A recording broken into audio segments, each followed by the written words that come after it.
So this video is just talking about, can money make you happy or prevent you from suffering from loneliness or depression or anxious? And I think the short answer to that is no. I think by no means am I a millionaire. I'm not on a six-figure salary, but I kind of live, or try and live, this lifestyle on a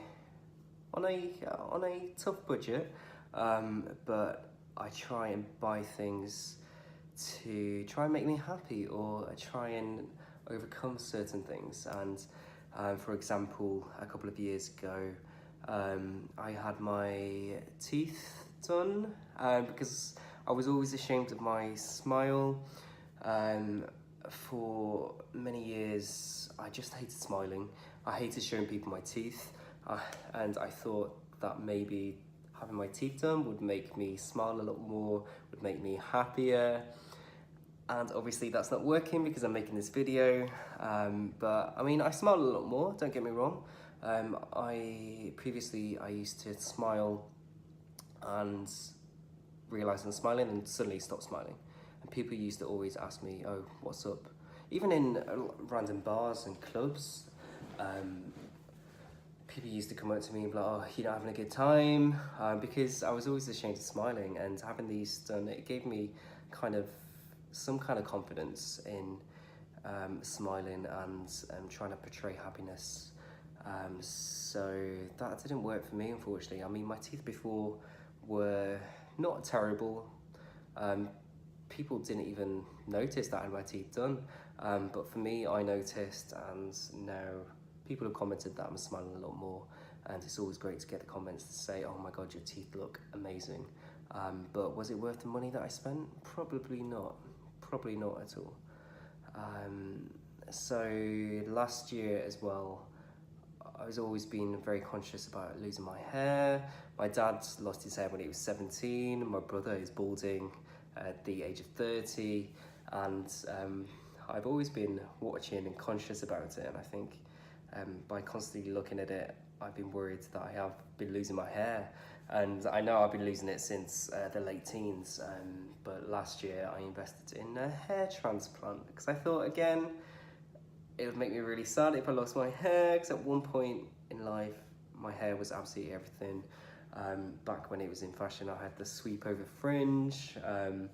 Then I decided to cut it off, and that's when I started to notice that my hair was going. So back in October last year, I had a hair transplant. So before that, you probably couldn't even notice that I was losing my hair.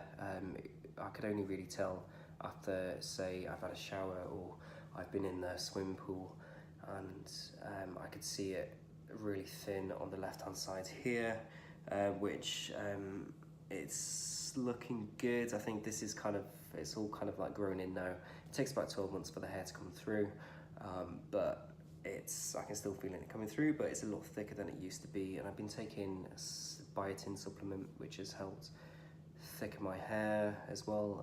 But again, I'm still going through the emotions, so that hasn't helped me either. From a young age, I always wanted to travel the world.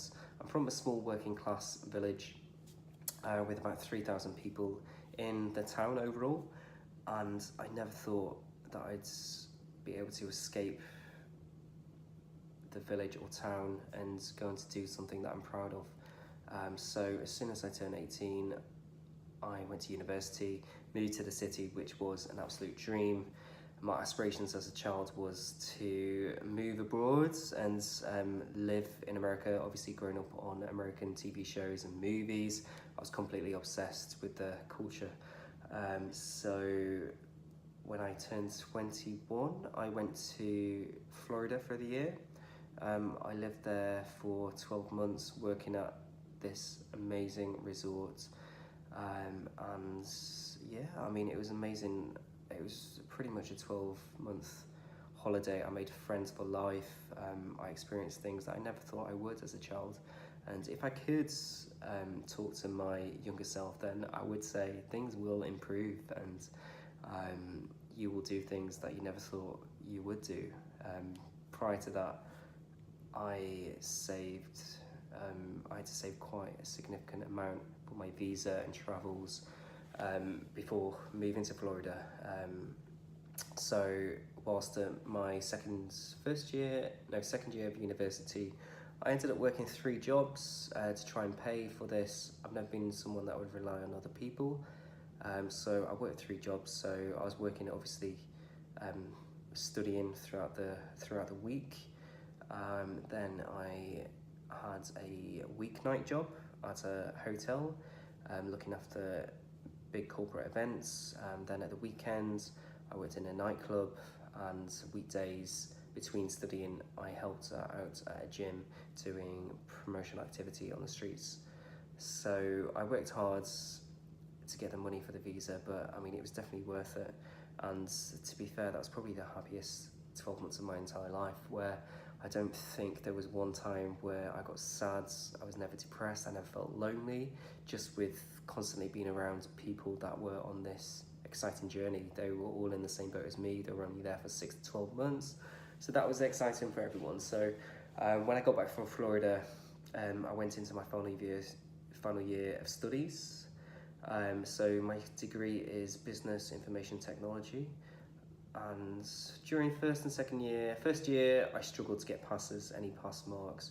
During my second year, my grades significantly improved, and I was going on to 2-1s, 2-2s around that bridge. Then when I got back from final year, I didn't have any distractions. I was more focused from my, obviously, work experience in America, and I ended up graduating with a first class honours, which nobody in my family has done that before. So that was something that I was proud of, and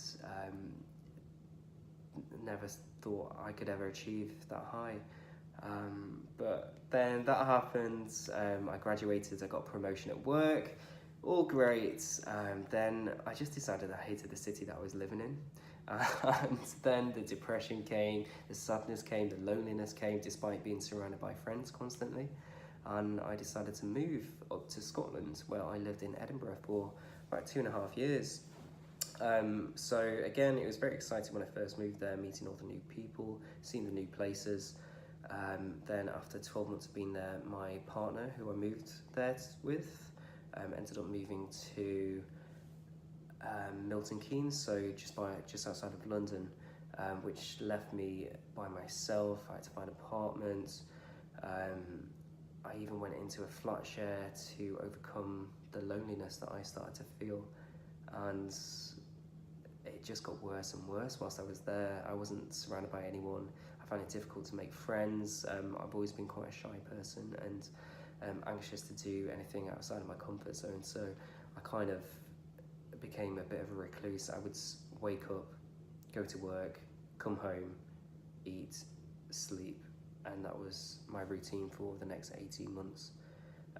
After that, it was one Christmas. After Christmas, I went back into work, and I was just so sad. I looked up at my boss and I just said, I'm leaving. Here's my notice. And I just kind of got up and left and came back to Manchester. So closer to friends, closer to family. Again, I thought that would cure my loneliness that I started to feel in Edinburgh. But as soon as I moved back to Manchester, I realised that most of my friends that were here before obviously graduated universities and moved either to London or back to their hometowns, and I didn't really have any friends here anymore, which is quite sad. Or friends that I did are in relationships, and they put their partners first before their friends, which I thought I would never do, and I never really have done that, but yeah, that kind of happened. And so I've been here in Manchester for the last few years, and it's been a challenge. I think I'm not in the industry that I want to be. I'm not surrounded by the people that I need to be, and I think that's quite tough. My partner, I've mentioned a few times, I've been with them for the last 9 years, long time, but I kind of got to the point now that I feel sorry for them. They don't know how to overcome my sadness or anxiety or loneliness, and that's just created friction between us, unfortunately. And although there's days that we're so happy, and I record those in these gratitude notes, and but then there's days where I just feel down and anxious and just sad. Even today, my partner's due back into the apartment within the next 10 minutes, but I just want to give him some time to himself to enjoy it. I don't want to bring him down as soon as he walks through the door. So I'm going to go off and have a walk and have a think about things and see basically what I can do. But apart from that, I think so I just went on a complete tangent then, so apologies for that. But the original point of this video was, can money buy your happiness? And I'm a firm believer that it can't. You need to be surrounded by the people that make you happy, or do the activities that make you happy. I'm the happiest when I'm traveling the world, and I've realised I can't do that on a daily basis. And if I did, then I'd probably be the happiest person in the world, but I know I can't fund that. So I need to find out how I can entertain myself in between the travels. I mean, I'm lucky enough to afford to travel quite a bit. But thank you for watching. I just want to wish you an amazing day, an amazing life, and to try and think about the positives in life instead of focusing on negatives. And again, if anyone needs to talk to anyone, drop me a message. I'm more than happy to spend some time talking with you, talking through any troubles that you're having. And I just wish you an amazing day. Thank you.